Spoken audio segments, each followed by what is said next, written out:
Hello cadavéreux et cadavéreuses. Alors juste avant, je vous ai proposé une vidéo avec une ouverture de colis, mais avant de rentrer chez moi et de réceptionner ce colis, j'étais passé à Noz et à Easy Cash. Donc je vais vous présenter mes récoltes du jour. Alors d'abord, je suis passé à Noz. Alors j'ai pris ça, et ça va pas rentrer dans le cadre, alors je vais vous le montrer comme ça. Bon, c'est une simple chemise, vous savez, enfin je crois que une chemise cartonnée. Voilà, Jurassic Park, hein, je la trouvais jolie. Bon, 1,99 €. J'en avais déjà eu une comme ça à Noz, Friends, par exemple. Voilà, je la trouvais vraiment sympa, donc je l'ai pris. Après, je vais vous montrer les DVD. Donc j'ai pris, alors tout est à 1 €. J'ai pris Paris Willoughby. Alors je ne connais pas du tout ce film. J'ai vu un road movie familial déjanté. Donc c'est un road movie français, ce qui est quand même plutôt rare, je trouve. Et, et vous vous en doutez, qu'est-ce qui a bien pu me vendre à moi un film français? Eh bien, une belle gonzesse. Voilà, non, une actrice que j'aime beaucoup, que je trouve très belle, Isabelle Carré. Donc voilà, j'ai vu Isabelle Carré, 1 €, road movie français. Je me suis dit, bon, au pire, même si le film ne me plaît pas plus que ça, je passerai 90 minutes, plutôt 83 minutes, je vois, 83 minutes avec Isabelle Carré. Et ça, pour 1 €, je ne vais pas cracher dessus.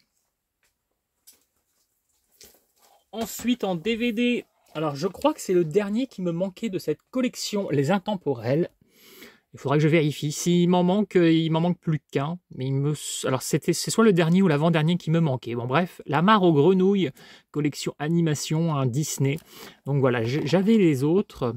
Je regarde vite fait.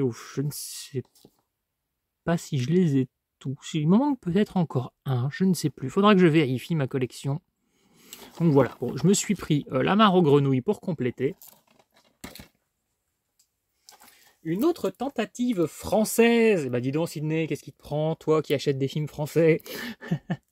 Bon, comme je dis souvent, hein, c'est le côté comédie française, hein, qui parfois me lasse un peu depuis 20 ans. Je trouve, je suis un peu blasé à chaque fois que je regarde une comédie française.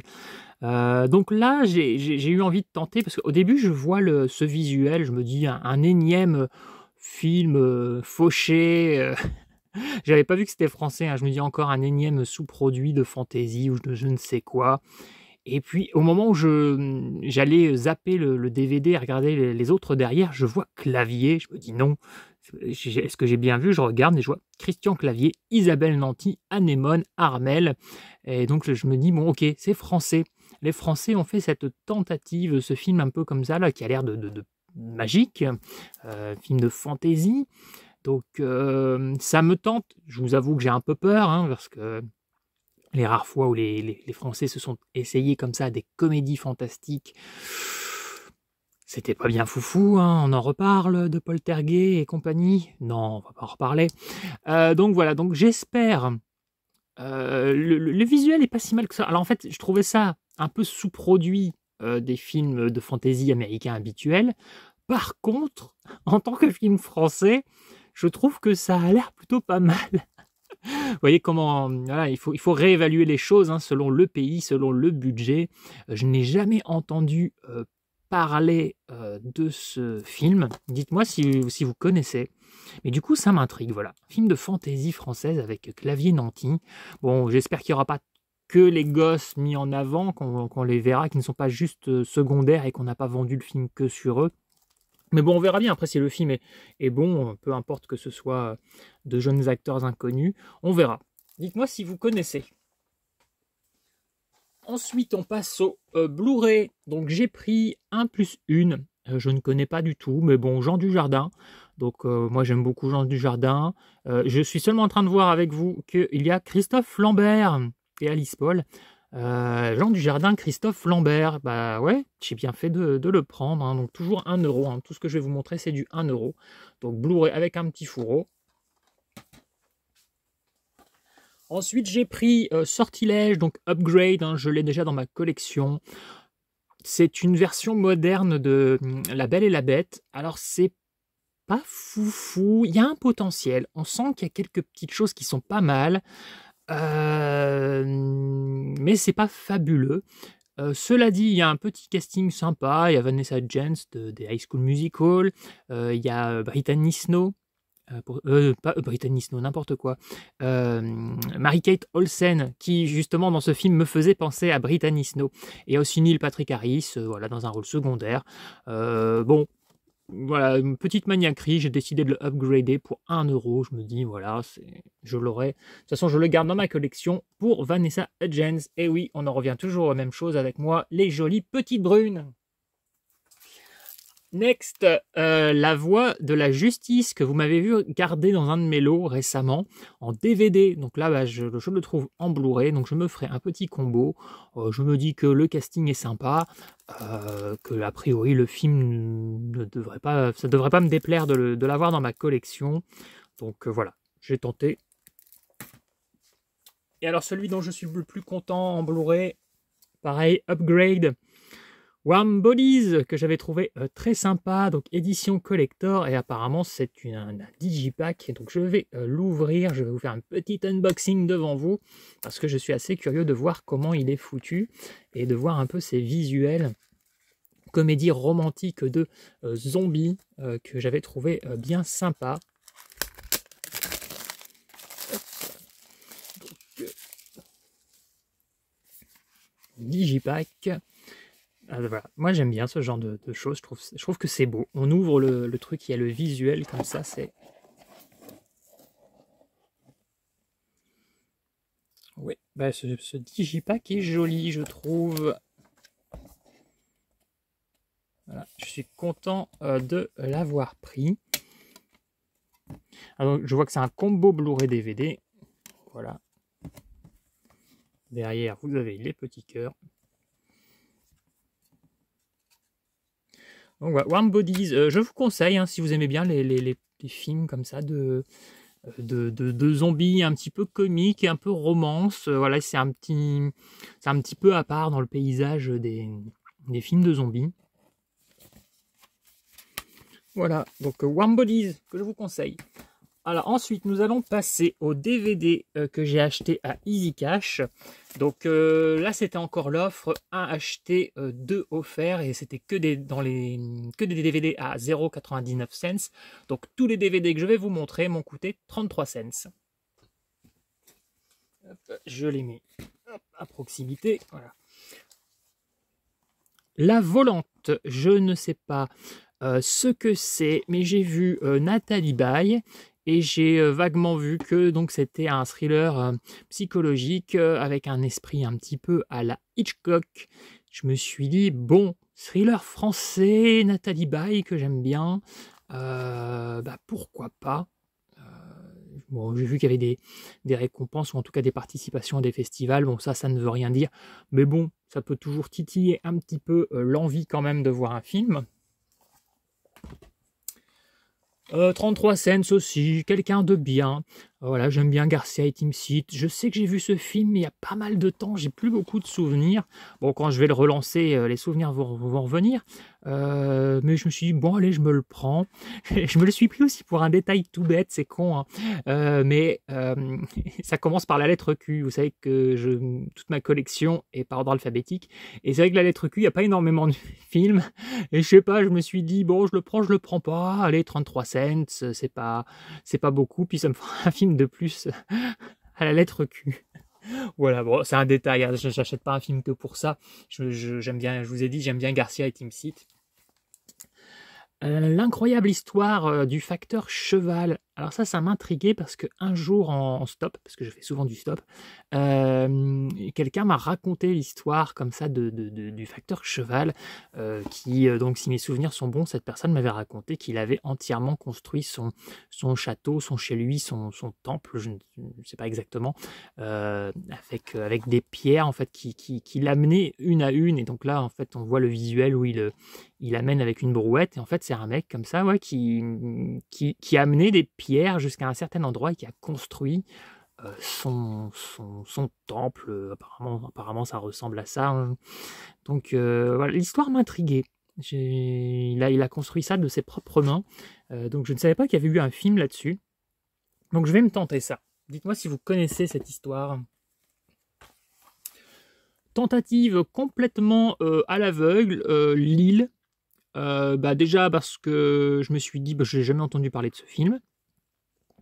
Je me souvenais avoir déjà entendu parler d'un film qui s'appelait Lille et qui était un peu dur à trouver. Alors je ne sais pas du tout si c'est celui-là. Mais voilà, je me suis dit, allez, je le prends, 33 centimes, une sorte de digipack là, le livret. Je me suis dit, allez, je vais me le tenter. De toute façon, à 33 cents, c'est jamais de gros risques, hein. Au pire, quand un film ne me plaît pas, il suffit de le remettre à revendre. Donc voilà, j'ai tenté ça. Dites-moi si vous le connaissez. Ensuite, à 33 cents également, un Jack Nicholson que je n'avais pas, The Two Jakes, ou alors Piège pour un privé. Voilà. Celui-là, je ne le connais pas, je ne l'ai pas vu. Alors, je l'ai déjà vu passer ici et là, mais je ne l'avais jamais tenté. Le prochain, je ne le connais pas, mais, eh oui, jolie petite brune, Clotilde Courreau, que j'adore. Bon là, le visuel ne la met pas forcément bien en valeur, mais moi, c'est une actrice que j'aime beaucoup, elle a énormément de talent, et je la trouve tellement belle. Donc voilà, dès que je vois un film avec elle, si j'ai la possibilité, s'il est dans mes tarifs, je me le prends juste pour elle. Voilà. Donc pour Clotilde Courreau, mais donc le film s'appelle Une leçon particulière, c'est de Yves Boisset. Dites-moi si vous connaissez, si c'est un bon film. Tentative aussi, comme ça, au feeling, La Belle et la Meute. Voilà, j'ai vu ce petit digipack. Voilà, thriller haletant, inspiré d'un fait divers. Voilà, ayant défrayé la chronique en Tunisie, je me suis dit, bon, allez, ça se tente. J'aime bien me dépayser de temps en temps. Je me suis dit, allez, pourquoi pas, film tunisien. Sur le chemin de la rédemption, je me suis dit, bon, Ethan Hawke, un très bon acteur. Amanda Seyfried, je l'aime bien aussi. Un film de Paul Schrader. Donc voilà, 33 cents. Pareil, je lis pas les pitchs. Maintenant, j'achète beaucoup au film. Enfin, de temps en temps, je lis un pitch, mais c'est assez rare. Maintenant, j'y vais vraiment au feeling et aussi au casting. En tout cas, pour ces prix-là, je ne prends pas de gros risques.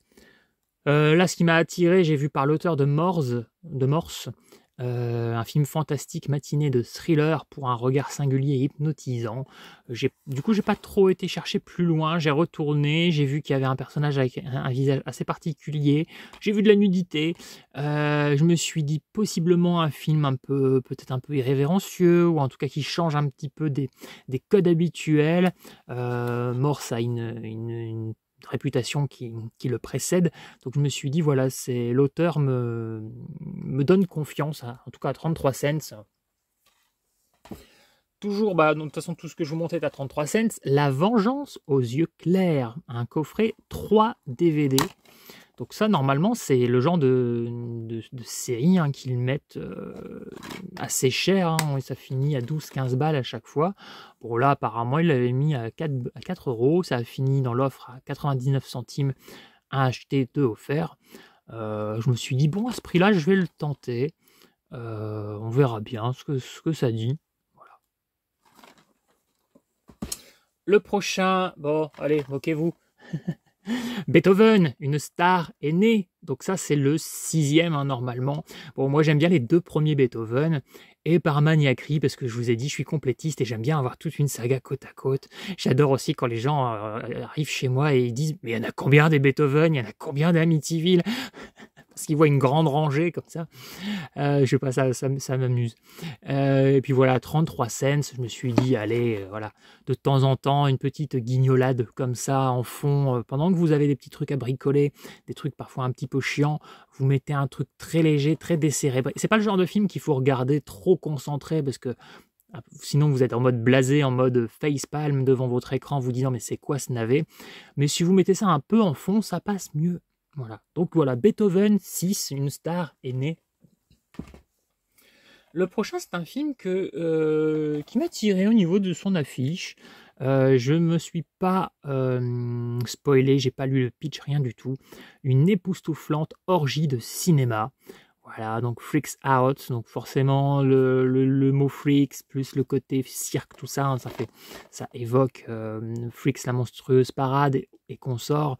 Je me suis dit que ça pourrait être assez intéressant, donc avec sûrement un univers de monstres, de magie, je ne sais pas encore. Je le découvrirai totalement à l'aveugle, mais il me tentait bien. Surtout que le film est assez récent, il est sorti en 2020. Ensuite, j'ai pris aussi Havana. Donc Robert Redford, un très bon acteur, un film de Sidney Pollack, un bon réalisateur, et Lena Olin, que j'aime beaucoup, femme très séduisante. Donc je me suis dit, tiens, je vais me prendre aussi ce film. Le prochain, j'ai un souvenir, La Kermesse de l'Ouest, j'ai un souvenir d'un petit documentaire sur M6, vous savez, à l'époque où ils faisaient des sortes de top 3, enfin de trucs. Je sais pas pourquoi, j'ai un souvenir d'une émission M6 qui à un moment parlait de Clint Eastwood et évoquait ses débuts dans un film qui s'appelait La Kermesse de l'Ouest. Et je crois que c'est dans celui-là où c'est une comédie musicale et où il chante, il me semble. En plus, je vois d'après la comédie musicale de Broadway. Donc, effectivement, ça serait bien celui-là. Donc, moi, déjà un Clint Eastwood, ça me tente. Mais en plus, un Clint Eastwood qui serait une comédie musicale qui s'appelle La Kermesse de l'Ouest, je sais pas, ça me tente. Dites-moi si vous le connaissez, ce Clint Eastwood. Un Liam Neeson, parce que ça fait plaisir, un petit Liam Neeson. C'est un acteur que j'aime bien. Sang froid, la vengeance se mange glacée. Donc je suppose que c'est un Taken polaire. Parce que Liam Neeson fait quand même beaucoup de sous-produits de Taken ces dernières années. En plus, je vois un thriller glacial dans la lignée de Taken. Donc voilà. Mais bon, j'aime bien Liam Neeson. Babysitter Wanted. Alors si vous suivez ma chaîne depuis un moment, vous savez que je suis friand de tout ce qui est film de genre, fantastique, horreur et compagnie. Ça c'est le genre de film que j'achète tous les films de genre possibles. Voilà, je collectionne tous les films de genre, donc que ce soit du fantastique, de l'horreur, du gore, du rap and revenge, du suspense, voilà, tout ce qui a quand même un caractère fantastique, horreur, ça me plaît beaucoup. Même s'il y a beaucoup de gros navets aussi, il faut bien le dire. Ensuite, alors celui-là, je l'avais vu plusieurs fois à Nose et je ne l'avais pas pris. Il était à 1 euro. Il me tentait sans trop savoir pourquoi. Et puis là, donc 33 cents, je me suis dit, allez, je me lance, je le prends, La fille du train. Donc un thriller avec Emily Blunt. Le prochain, 33 cents aussi, The Master, donc film de Paul Thomas Anderson, à ne pas confondre avec Paul W.S. Anderson. Je vais pas vous mentir, donc vous savez de quoi je vais parler. Si je l'ai pris celui-là, c'est juste pour Amy Adams, voilà, parce que je l'aime beaucoup, très bonne actrice et extrêmement jolie. Donc je me suis dit, je cherche même pas à savoir ce que c'est. Au début, j'ai juste vu Amy Adams, j'ai pris, et en le posant dans le panier, je vois Paul Thomas Anderson, donc je me suis dit, deuxième raison. Je me suis tenté Mogambo, que je ne connais pas, mais je me suis dit, tiens, Clark Gable, Ava Gardner, Grace Kelly dans un John Ford, et ce qui m'avait un peu attiré, c'est ça, c'est la bataille des gorilles. Je me suis dit, c'est quoi ça? La bataille des sexes, la bataille des gorilles. Je ne sais pas trop ce que c'est, mais je me suis dit, allez, je vais le prendre, le casting est plutôt beau. Moi, j'ai pas de problème avec le côté vieux film, il y a des gens qui sont réfractaires à ça, moi pas du tout. Hamlet, voilà, je me suis dit, tiens, une adaptation d'Hamlet, voilà, pour la culture, après tout. Bon, j'ai déjà celle avec Mel Gibson, j'avais vu celle de Kenneth Branagh, voilà, je rajoute celle-ci. Alors, le prochain est un film culte que je n'ai jamais regardé. Voilà, Bagdad Café. On me l'a souvent, souvent, de temps en temps, les rares personnes qui m'ont parlé de ce film m'ont dit « Ah, tu l'as pas vu, il faut absolument que tu le vois, il est très bien. » Dites-moi ce que vous en pensez. C'est vrai qu'il est culte et donc il faut que je le rattrape. Ça faisait longtemps que je me disais « Il faut que je le rattrape », mais j'attendais de le posséder, de tomber dessus. Parce que je vous ai déjà dit, moi je ne regarde pas la télé et je n'aime pas télécharger. Les rares fois où je download, c'est uniquement des choses qui sont introuvables ou qui n'existent pas sur support. Donc voilà, et comme Bagdad Café existait, voilà, je me suis dit, bah, je le verrai, mais le jour où je le posséderai. C'est chose faite. Ensuite, alors il m'en reste 3 à vous montrer.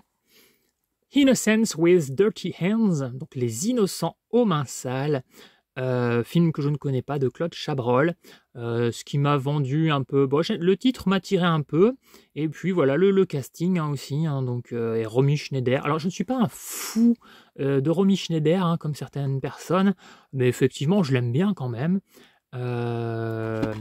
Et Jean Rochefort. Rod Steiger aussi. Mais voilà, moi ce qui m'avait le plus attiré, voilà, c'est Romy Schneider, Jean Rochefort, un film de Claude Chabrol. Alors la jaquette est en anglais avec le titre en français, mais il y a aussi le langage français. Je me suis dit que j'allais me tenter ça.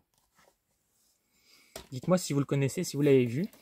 Et alors les 2 derniers que j'ai, Mary Higgins Clark, la grande dame du suspense, nous présente Double Vision. Et c'est bien d'avoir mis là, je suis en train de voir ça.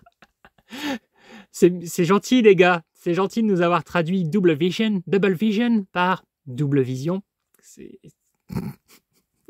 Non mais je pense au mec qui a conçu le fourreau, quoi, sérieux. Bref, je suis en train de le... J'avais pas capté quand je l'ai pris dans le Easy Cash. Je l'ai pris très très vite, quand j'ai vu Kim Cattrall plus Christopher Lee, je me suis dit, ah, bah, pourquoi pas, ça peut être sympa ce petit casting.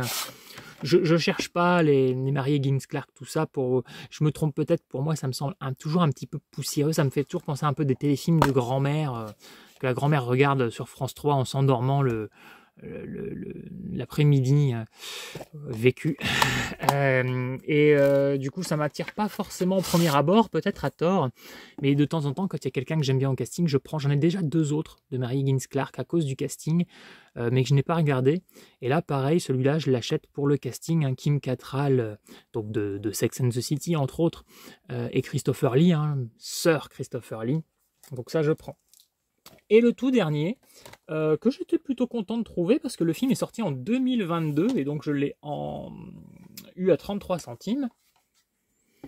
King, que je n'ai pas vu, je ne connais pas le pitch, rien du tout, mais ça, je sais pas pourquoi, il m'inspire être un joli film. Donc voilà, je me dis... quand j'avais aperçu le visuel, je m'étais dit, tiens, ce film-là, à l'occasion, ça pourrait être sympa de le voir. Apparemment, film français, donc, puisque je vois Gérard Darmon, il me semble. Puis oui, je crois que j'ai vu crédité. Ouais, Gérard Darmon, film de David Moreau. Donc oui, apparemment, film français. Donc moi, alors quand je vois que ça, c'est censé être un film français, alors que on est sur un visuel qui semble plutôt international, on a ce côté un peu... déjà, le fait d'exploiter tout simplement des animaux. La France, c'est pas le pays qui produit le plus de films qui mettent en avant des animaux, ou alors sous forme de documentaires, vous savez, comme le fait Jean-Jacques Hano. Donc là, on dirait une comédie familiale, presque un peu fantastique, j'ai envie de dire, par rapport à la luminosité voilà, des couleurs qui sont choisies. Alors c'est peut-être pas du tout fantastique, mais en tout cas le visuel ne m'inspirait pas un film français. Et là donc je découvre que c'est français, je me dis que ça peut... Du coup ça m'intéresse, j'ai envie de voir ce qu'ils ont fait avec ce film. Dites-moi si vous le connaissez, si c'est un joli film, mais bon, je sais pas pourquoi je le sens bien, ce film. Voilà. Donc bah voilà, je vous ai présenté toutes mes récoltes du jour. Dites-moi s'il y a des titres qui vous semblent plus intéressants que d'autres, s'il y en a que vous avez vus. Et donc voilà, moi je vais me mater tout ça, alors je sais pas quand, parce que j'ai tellement de films à regarder. Après c'est toujours au feeling, moi je regarde des films selon l'envie. Des fois le matin je me dis, tiens ce soir je prendrai bien le temps de regarder tel film d'horreur. Et puis le soir, au niveau de l'émotion, je suis plus d'envie de regarder un film d'action ou une comédie, donc je change d'avis. Je peux même changer d'avis sur 10 minutes de temps. Donc voilà. Je vous ai présenté tout ça. Dites-moi si cette vidéo vous a plu, n'hésitez pas à liker, vous abonner et tout le tremblement. Et je vous dis à bientôt pour une nouvelle vidéo groovy.